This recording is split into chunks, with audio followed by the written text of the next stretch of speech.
So your assignment is you have all of these clips, okay? You need to use every single one of them. You need to put them in some sort of order that makes sense. So don't just like drag and drop and dump them all in here because that's just going to be really random. You know, scrub over them, watch them, see where you think they need to go. You also need to trim them, okay? If you just dump all this in here, like it's going to be really obvious. It needs to make sense on the video that you're putting together. When you dump all these in here, don't worry about these little tools over here.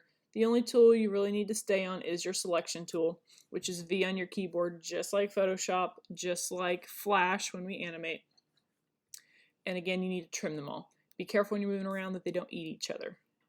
Keep everything on video 1. We aren't ready to really overlap anything yet.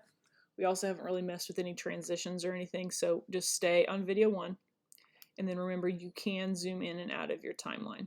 So right now, I would probably be a little zoomed out just because that makes it easier to see as you dump some stuff in. And then as you squeeze it in, you're going to see your connections a little better.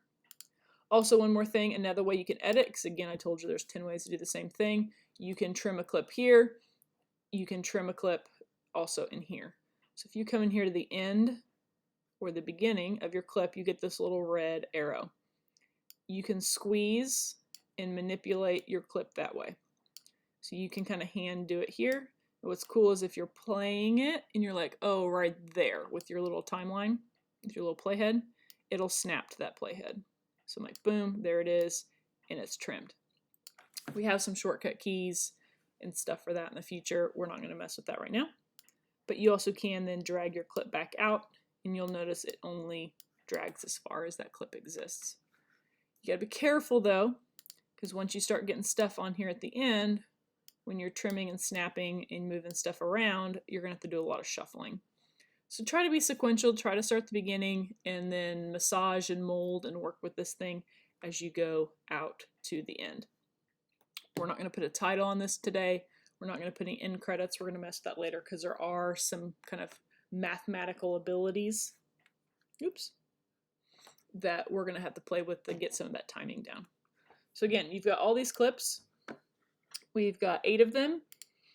It looks like I have 9, but that's because that's the sequence it just made for me. You have a little sequence that looks kind of like this little icon right here on your screen. The sequence is basically like a chapter. It lets us have multiple chapters that we can jump around to in a finished movie if we were to export it. So dump your stuff in. Start manipulating it either here or on your timeline. Start at the beginning, work your way through all the clips. And I think we're going to end with, you know, some ladies celebrating a nice scenic bike ride here. And that will be our first experience with Premiere. I will now show you how to save a final project so then you can turn it in.